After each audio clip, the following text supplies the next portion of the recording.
Zahiriddin Muhammad Bobur haqida siz bilgan va bilmagan faktlar. U zot 1483-yil 14-fevralda Andijonda tug'ilgan bo'lib, asl ismi Zahiriddin Muhammad ibn Umar Shayx Mirzo. Dovyurakligi sababli yoshligidan Bobur, ya'ni Sher laqabini olgan. Otasi ahsida bevaqt 39 yoshida fojiali vafot etgach, oilaning katta farzandi 12 yoshli Bobur valiahd sifatida taxtga o'tiradi. Afg'onistonda Bog'i Shahroro, Bog'i Jahonoro, O'rta bog', Bog'i Vafo, Bog'i Bobur kabi oromgohlarni tashkil etgan.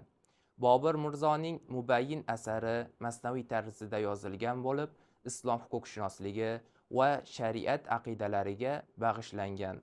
Boburnoma asari dunyoning 31 tiliga tarjima qilingan. Bir necha muddat oldin podshohlikni Humoyunga topshirgan Bobur 47 yoshida saltanat poytaxti Agrada vafot etdi va o'sha yerda dafn qilindi.